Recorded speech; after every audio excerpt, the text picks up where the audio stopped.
Oke, jika semuanya telah paham mengenai glaukoma, sekarang mari kita bahas tentang bagaimana tata laksana terapi glaukoma itu sendiri.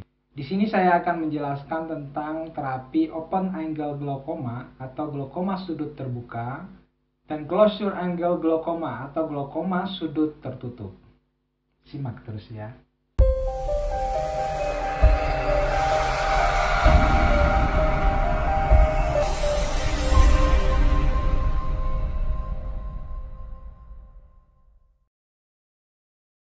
Bagi yang belum subscribe, subscribe dulu ya, dan jangan lupa diaktifkan tombol loncengnya agar segera mendapatkan notifikasi ketika saya upload video-video pembelajaran terbaru.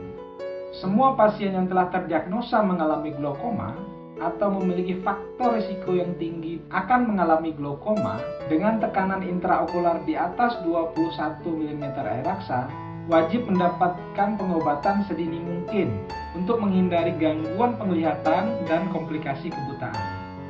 Tujuan utama dari terapi glaukoma yang dilakukan adalah untuk menurunkan tekanan intraokular sedini mungkin berada pada range normalnya, yaitu sekitar 12 atau sampai 21 mm air raksa. Terapi yang umumnya dilakukan dalam pengobatan glaukoma ini adalah menggunakan obat tetes mata. Di antaranya adalah obat-obat yang mengandung analog prostaglandin, beta blocker non-selektif, kemudian ada alpha 2 agonis, karbonik anhidrase inhibitor, dan lain sebagainya. Nanti kita akan lihat bagaimana tata laksana atau langkah terapi dalam pengobatan glaukoma, khususnya pada glaukoma sudut terbuka. Ketika seseorang dinyatakan positif mengalami glaukoma, maka biasanya dokter akan meresepkan obat tetes mata dari golongan analog prostaglandin atau beta blocker non-selektif sebagai obat lini pertama. Kalau di Indonesia, yang banyak diresepkan pertama kali adalah golongan beta blocker non-selektif. Akan tetapi, di beberapa negara, obat yang pertama kali diresepkan adalah analog prostaglandin, seperti latanoprost. Kedua golongan obat ini merupakan obat pilihan atau lini pertama dalam pengobatan glaukoma. Jadi sebenarnya ini sangat tergantung dari dokter yang meresepkan. Analog prostaglandin seperti latanoprost, tafloprost, bimatoprost, dan tafloprost lebih disukai oleh beberapa dokter di luar negeri untuk diresepkan pertama kali pada pasien glaukoma sudut terbuka. Hal ini disebabkan karena obat ini hanya digunakan 1 kali sehari, 1 tetes pada malam hari, sehingga hal ini akan mempermudah regimen pengobatan karena pasien hanya menggunakan obat ini 1 tetes 1 kali sehari di malam hari. Selain itu, obat ini memiliki efikasi yang baik dalam menurunkan tekanan intraokular pasien glaukoma. Obat ini dapat menurunkan tekanan intraokular sebesar 20-30% dan memiliki efek samping yang ringan. Efek samping umumnya hanya berupa kemerahan pada mata, dan ketika digunakan pada malam hari, hal ini tidak akan berpengaruh karena pasien bisa langsung tidur setelah menggunakannya. Mekanisme kerja latanoprost dan analog prostaglandin lainnya dalam menurunkan tekanan intraokular adalah memperlancar pengeluaran aqueous humor melalui kanal uveoskleral dan sedikit memperlebar kanal trabekular. Dengan demikian, aqueous humor akan lebih banyak mengalir keluar dari mata dan akan mengurangi tekanan intraokular di dalam lubang mata. Alasan lain dari peresepan obat ini untuk pertama kalinya adalah latanoprost dan analog prostaglandin ini bekerja secara lokal dan tidak banyak masuk ke dalam sirkulasi sistemik. Hal ini mengakibatkan minimnya efek samping sistemik dari obat ini. Berbeda dengan beta blocker non-selektif, umumnya timolol maleat dan beta blocker lainnya lebih mudah terabsorpsi ke saluran sistemik walaupun digunakan dengan cara diteteskan pada mata. Hal inilah yang menyebabkan kenapa analog prostaglandin lebih disukai untuk diresepkan pertama kali oleh dokter pada pasien yang menderita glaukoma. Jika di suatu rumah sakit atau klinik mata tidak tersedia latanoprost ini atau pasien mengalami efek samping yang tidak dapat ditoleransi akibat penggunaan latanoprost ini, maka dokter selanjutnya bisa mengganti obat ini dengan obat tetes mata dari golongan beta blocker non-selektif. Beberapa obat tetes mata dari golongan ini diantaranya adalah tetes mata timolol maleat, kemudian ada levobunolol, metilpranolol, kartealol, dan metaxalol. Obat glaukoma dari golongan ini juga memiliki efikasi yang baik karena mampu mengurangi tekanan intraokuler mata sebesar 20-30% dengan efek samping okular atau pada mata yang minimal. Oleh karena itu, hal inilah menjadikan alasan mengapa obat tetes mata dari golongan beta blocker ini juga merupakan obat pilihan utama atau obat lini pertama dalam pengobatan glaukoma karena efektivitasnya yang cukup bagus dan efek sampingnya yang minimal. Akan tetapi, obat ini memang harus hati-hati atau dokter harus hati-hati ketika meresepkan obat ini pada pasien dengan usia lanjut. Dokter harus bisa betul-betul memastikan bahwa pasien yang akan mendapatkan obat ini harus benar-benar tidak memiliki beberapa penyakit yang kontraindikasi dengan pengobatan ini. Seperti pada pasien dengan penyakit asma, kemudian pasien gagal jantung, atau pasien-pasien yang sedang menggunakan obat hipertensi yang nantinya akan dapat meningkatkan efikasi dari obat hipertensi yang digunakan atau obat penurun tekanan darah yang sedang digunakan, sehingga akan menimbulkan efek samping yang lebih besar lagi seperti terjadinya hipotensi, kemudian bertambah parahnya gagal jantung, dan lain sebagainya. Jadi sekali lagi, dokter betul-betul harus memastikan pasien tidak memiliki riwayat penyakit tersebut atau tidak sedang menggunakan obat-obat yang akan memperparah penurunan tekanan darah dan penurunan fungsi jantung pasien. Mekanisme obat tetes mata dari golongan beta blocker ini dalam menurunkan tekanan intraokular adalah dengan cara menghambat produksi aqueous humor di dalam bodi ciliary. Hal ini disebabkan karena proses sekresi dari aqueous humor dari ciliary body ini diawali oleh adanya aktivasi reseptor beta adrenergic pada ciliary body tersebut. Sehingga dengan memblok reseptor beta adrenergic pada ciliary body ini akan mengakibatkan penurunan jumlah aqueous humor yang disekresikan dalam rongga mata. Hal ini tentu saja akan mengurangi tekanan intraokular di dalam rongga mata pasien glaukoma. Efek samping dari tetes mata dari golongan beta blocker ini relatif ringan dan umumnya dapat ditoleransi oleh pasien. Efek samping yang umum terjadi biasanya berupa kekeringan pada mata, pandangan yang sedikit kabur, dan sangat jarang terjadi adalah konjungtivitis atau peradangan pada sudut mata. Dan hal ini biasanya akan mudah hilang dengan sendirinya. Nah, bagaimana dengan dosis pemakaian tetes mata pada pasien glaukoma? Dosis tetes mata, baik itu untuk obat golongan analog prostaglandin ataupun dari golongan beta blocker, umumnya itu diberikan 1 kali sehari 1 tetes pada 1 mata terlebih dahulu selama 2-4 minggu. Hal ini bertujuan untuk melihat efikasi atau efektivitas dari obat yang diberikan, apakah obat tersebut efektif mengurangi gejala dan tekanan intraokular, serta memantau apakah muncul efek-efek samping yang tidak diinginkan atau yang tidak dapat ditoleransi oleh pasien. Selanjutnya, setelah 2-4 minggu ini, dokter akan mereview kembali dan menyesuaikan dosis atau pengobatan. Jika obat ini dirasa cukup efektif, maka obat ini boleh digunakan pada kedua mata. Dengan satu syarat, obat ini tidak menimbulkan efek samping yang tidak dapat ditoleransi oleh pasien atau yang sangat menyiksa pasien, maka obat ini tetap dapat terus diberikan. Kemudian, jika obat tersebut tidak efektif, misalnya memberikan efek parsial atau tidak efektif sama sekali, maka dokter selanjutnya akan mereview kembali apakah akan meningkatkan dosis atau mengganti obat.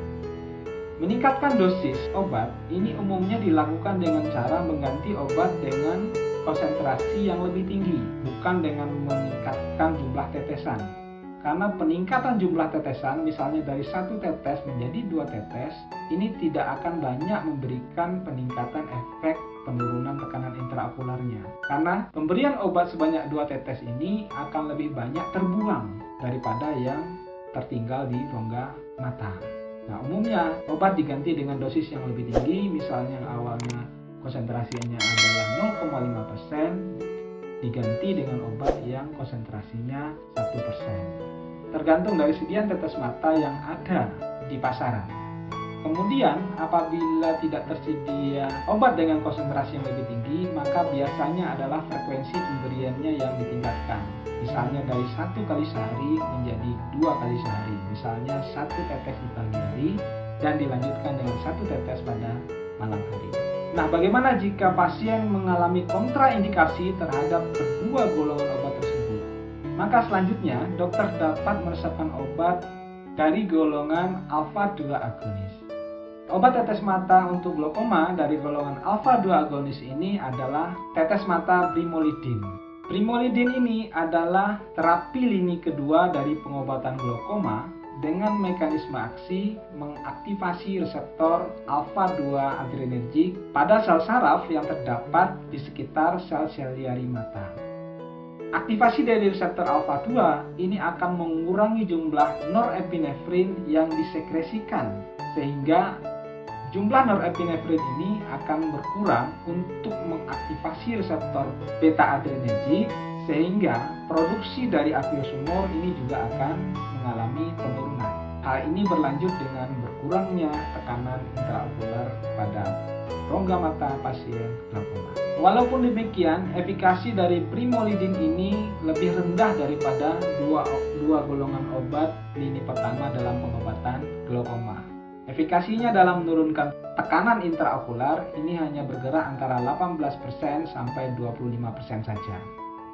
Oleh karena itu, obat glaukoma dari golongan alfa-2 agonis ini dapat dijadikan sebagai alternatif kedua jika pasien mengalami kontraindikasi atau tidak bisa diberikan obat dari golongan analog prostaglandin dan beta blocker.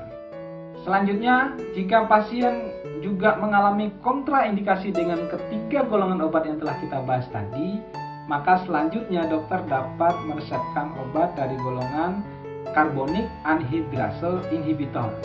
Contoh obat dari golongan ini adalah tetes mata dorzolamid dan brinzolamid. Obat ini bekerja dengan cara menghambat sekresi dari ion natrium dan bikarbonat dari siliria body ke aqueous-humor, sehingga ion karbonat dan natrium ini akan lebih banyak berada di aqueous-humor dan mengurangi jumlah natrium dan karbonat di dalam siliria body. Hal inilah yang menyebabkan akan berkurangnya sekresi dari aqueous-humor ke dalam rongga mata.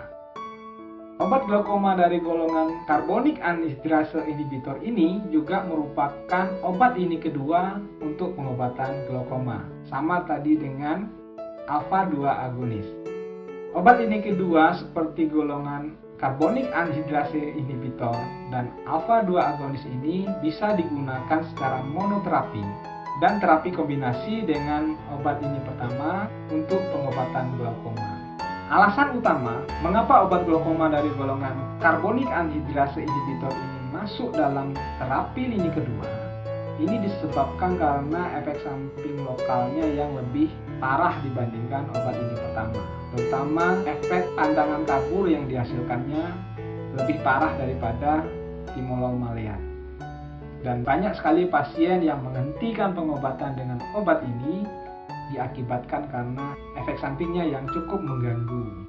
Jadi dapat kita simpulkan, ketika pasien pertama kali mendapatkan pengobatan glaukoma, maka dia akan mendapatkan salah satu dari 4 golongan obat glaukoma yang tersedia, entah itu dari obat lini pertama atau lini kedua.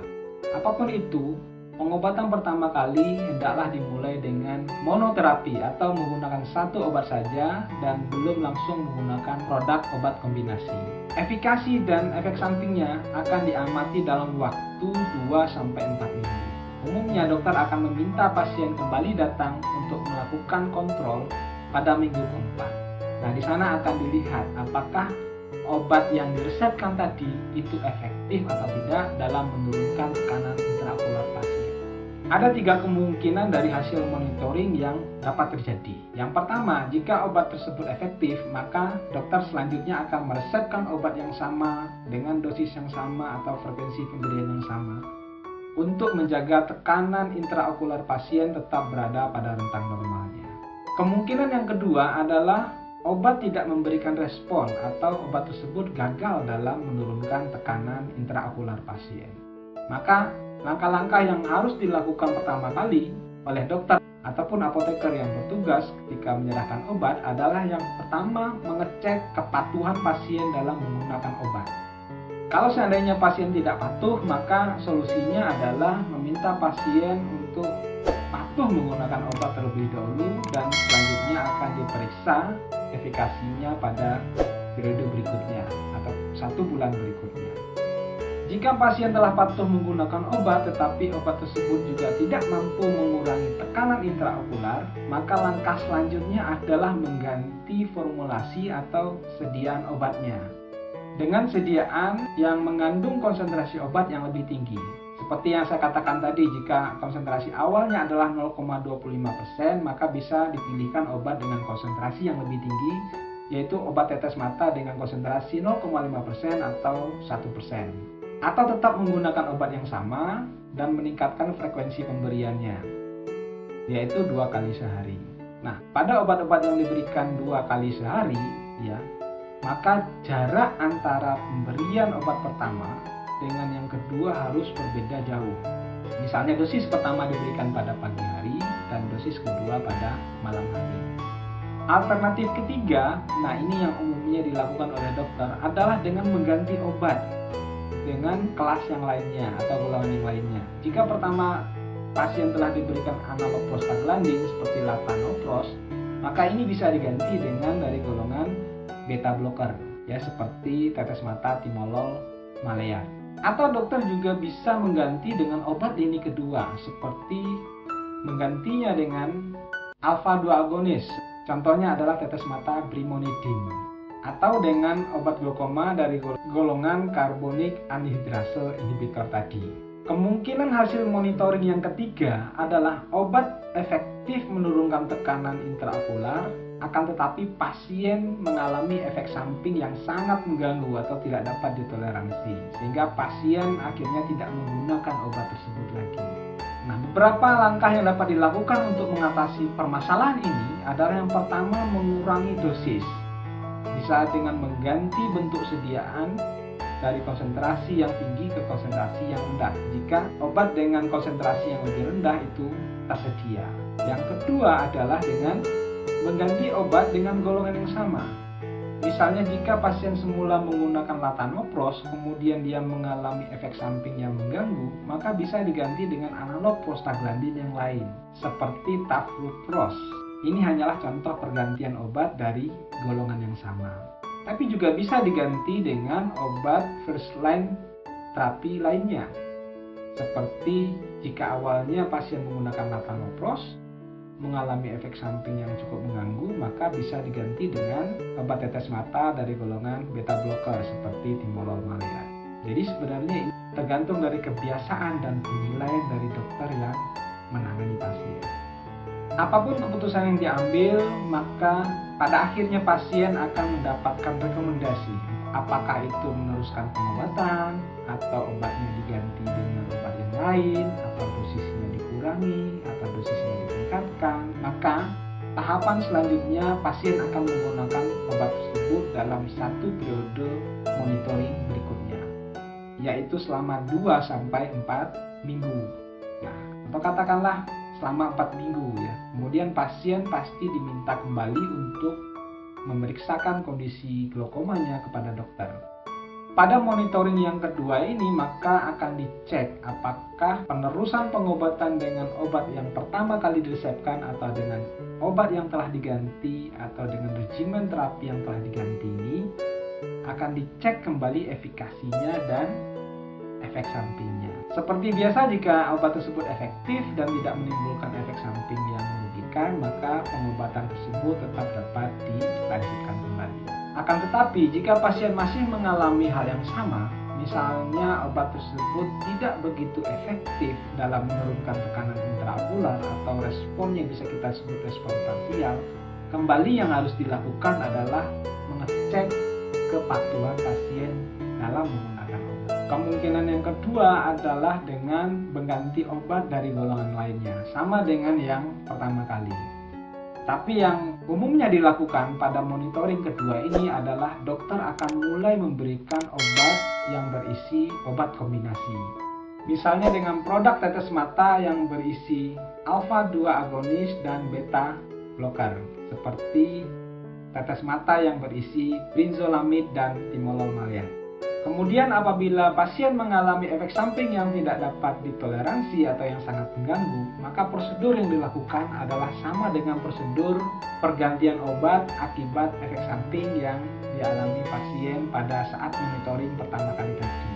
Yang dapat dilakukan pertama adalah mengurangi dosis atau konsentrasi persediaan obat yang digunakan.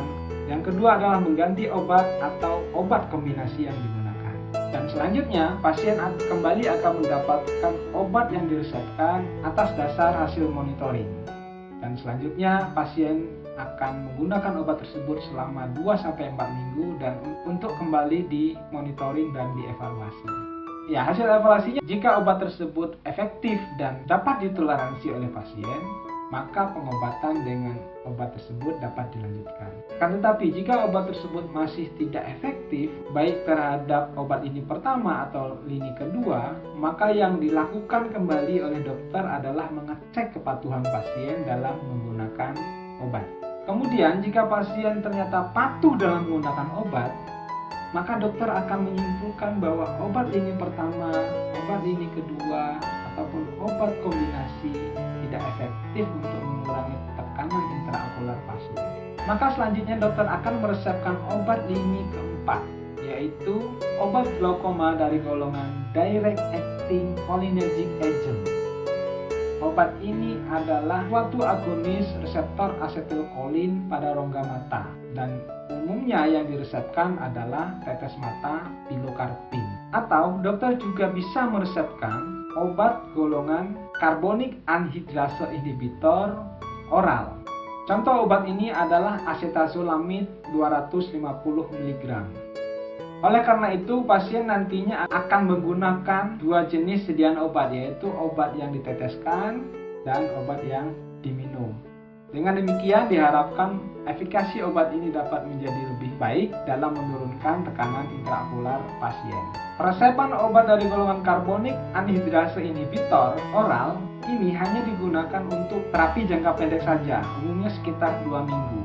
Hal ini disebabkan karena obat ini memiliki efek samping sistemik yang juga umumnya tidak dapat ditoleransi oleh tubuh, seperti rasa letih yang berlebihan, pasien akan kehilangan nafsu makan atau anoreksia, penurunan berat badan, mual, muntah, kemudian efek samping pada sistem saraf yang menyebabkan pasien mengalami depresi dan penurunan libido atau gairah. Penggunaan karbonik anhidrase inhibitor selama 2 minggu tadi dalam kombinasi dengan penggunaan tetes mata ini diharapkan dapat menurunkan tekanan intraokular pasien dalam jangka waktu yang pendek. Jika tekanan intraokular pasien sudah mengalami penurunan ke range normalnya dalam waktu 2 minggu ini, maka terapi lanjutan dapat dilakukan hanya dengan memberikan terapi tunggal atau monoterapi saja dengan obat tetes mata yang digunakan pasien. Begitu juga dengan penggunaan pilokarpin tetes mata, obat glaukoma dari golongan direct acting cholinergic agent yang saya sebutkan tadi. Ini juga digunakan dalam jangka waktu pendek. Obat ini bekerja dengan cara meningkatkan kontraksi otot polos pada bodi siliari dan kanal tempat mengalirnya aqueous humor, sehingga ini akan membuka kanal lebih lebar lagi sehingga aqueous humor dapat mengalir keluar. Obat ini cukup efektif dalam menurunkan tekanan intraokular pasien.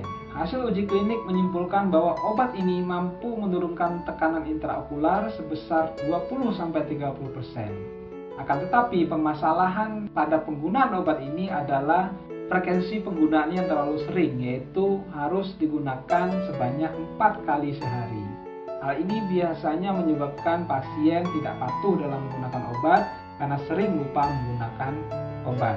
Sehingga obat ini menjadi obat lini keempat dalam pengobatan glaukoma. Kemudian apa yang harus Anda lakukan ketika Anda menyerahkan obat glaukoma yang umumnya berupa obat tetes mata pada pasien glaukoma? Yang pertama adalah Anda harus memastikan pasien mampu menggunakan obat tetes mata ini dengan benar dan sehigienis mungkin. Jika pasien belum bisa menggunakan obat tetes mata dengan benar, maka Anda harus mengajarkan bagaimana cara menggunakan tetes mata yang baik. Yang kedua adalah Anda harus memastikan pasien patuh dalam pengobatannya, terutama pada saat monitoring hasil pada minggu keempat pertama setelah pengobatan dan pada bulan-bulan berikutnya ketika pasien menebus obat kembali. Nah, jika monitoring pertama, kedua, ketiga, obat yang diresepkan, baik itu obat tetes mata, obat tetes kombinasi, beserta obat yang diberikan secara oral tidak mampu menurunkan tekanan intraokular pasien dan tekanan tersebut terus meningkat melebihi 40 mm air raksa, maka opsi selanjutnya yang akan dipilih dokter adalah melakukan operasi dengan teknik laser iridektomi. Nah, operasi ini nantinya akan membuat sebuah kanal baru di sekitar iris pasien yang nantinya lubang yang dihasilkan ini atau kanal yang dihasilkan ini merupakan tempat untuk mengalirnya aqueous humor dari dalam rongga mata keluar. Ini tentu saja akan mengurangi tekanan intraokular pasien dan mencegah kerusakan dan kematian sel saraf pada saraf optik. Selanjutnya ini juga akan mencegah kebutaan pada pasien. Paham ya sampai di sini? Demikian tadi tata laksana pengobatan untuk penyakit open angle glaukoma atau glaukoma sudut terbuka. Sekarang mari kita bahas tata laksana terapi pada closure angle glaukoma atau glaukoma sudut tertutup. Seperti yang telah saya katakan pada video pembelajaran sebelumnya, glaukoma sudut tertutup ini adalah suatu keadaan emergensi di mana perlu dilakukan tindakan yang cepat untuk menurunkan tekanan intraokular untuk mencegah kerusakan saraf optik dan kebutaan. Umumnya pasien yang mengalami closure angle glaukoma ini atau glaukoma sudut tertutup ini memiliki tekanan intraokular yang sangat tinggi, berkisar 30-40 bahkan bisa lebih dari itu.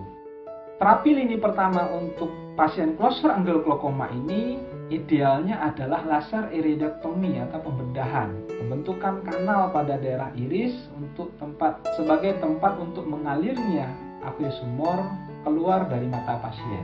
Akan tetapi jika tekanan intraokular ini masih berada di rentang 30-40, maka dokter akan berupaya sebisa mungkin untuk menurunkan tekanan intraokular ini dengan cara pemberian obat-obatan. Nah, umumnya beberapa golongan obat glaukoma yang saya jelaskan tadi ini tidak begitu efektif untuk menurunkan tekanan intraokular pasien closure angle glaukoma atau glaukoma sudut tertutup. Oleh karena itu, biasanya dokter akan meresepkan obat lain dari golongan agen osmotik. Contoh obat yang bisa digunakan adalah larutan oral gliserin atau gliserol dan infus mannitol. Akan tetapi yang paling banyak digunakan di Indonesia adalah infus mannitol dengan dosis 2 gram per kilogram berat badan. Nah, mannitol sebagai agen osmotik ini akan menarik cairan aqueous humor dari dalam rongga mata kembali ke dalam peredaran darah. Dan tentu saja ini akan mengurangi tekanan intraokular dalam rongga mata pasien closure angle glaukoma. Nah, jika tekanan intraokular pasien telah normal, maka selanjutnya baru bisa dilakukan iris iridektomi. Dokter akan menggunakan laser untuk membuat lubang atau kanal baru pada daerah iris sebagai tempat untuk mengalirnya cairan aqueous humor, sehingga hal ini akan dapat menjaga tekanan intraokular dalam rongga mata pasien untuk selalu berada dalam rentang normalnya.